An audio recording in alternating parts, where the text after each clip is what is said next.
Saya didampingi oleh Pak Menko Infrastruktur, Pak Agus Harimurti Yudhoyono, dan Menteri Perhubungan, Pak Dodi.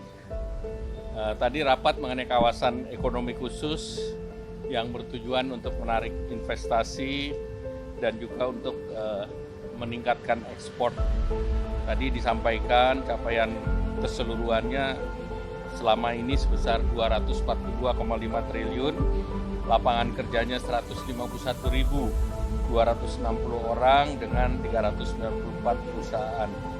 Nah, kinerja di tahun ini itu investasinya sebesar 68,43 itu sampai kuartal ketiga dan mempekerjakan 34.169.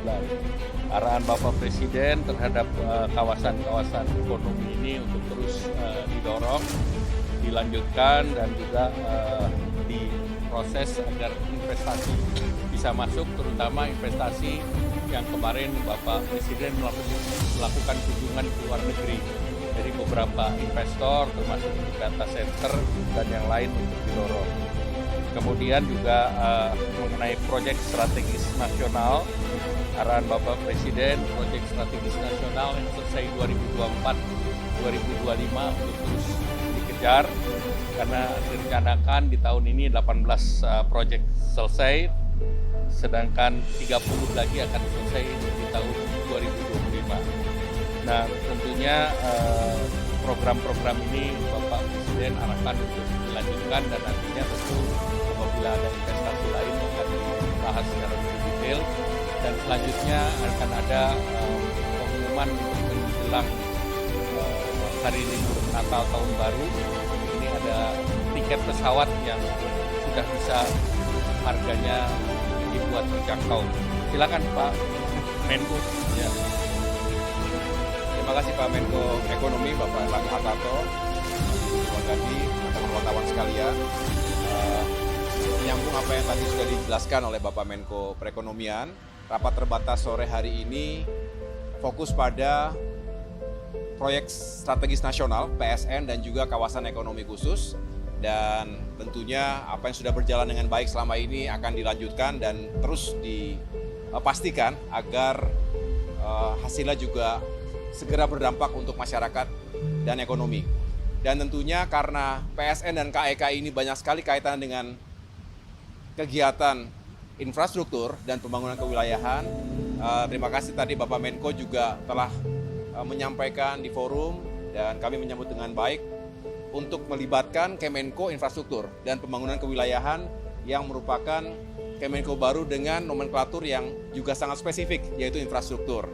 Dengan demikian, 228 PSN dan juga ada 24 Pak ya, KEK yang terus dikawal progres dan juga pembangunannya.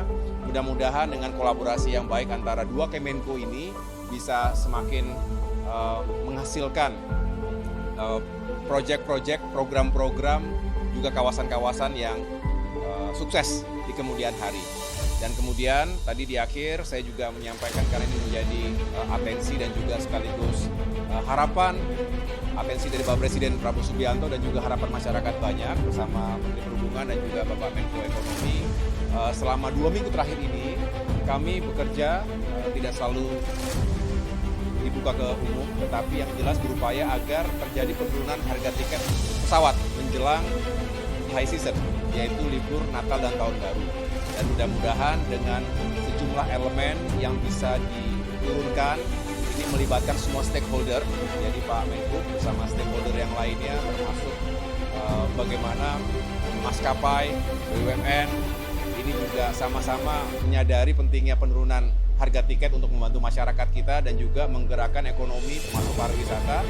Maka dari semua elemen tadi termasuk menurunkan biaya atau jasa bandar udara ya, bandar udaraan, termasuk juga aftur dan punya fuel surcharge, maka bisa dikurangi harga tiket itu kurang lebih 10% dari harga biasanya secara nasional, secara domestik. Jadi mudah-mudahan ini bisa membantu meringankan masyarakat kita yang ingin berpergian selama libur Natal dan Tahun Baru. Demikian saya rasa untuk dalam negeri. Jadi untuk dalam negeri ini juga juga kita harapkan bisa menjadi kabar baik buat masyarakat yang juga punya keluarga, ingin liburan di akhir tahun. Mudah-mudahan ini juga bisa menggerakkan sektor ekonomi kreatif kita. Demikian teman-teman. Terima kasih ya. Terima kasih.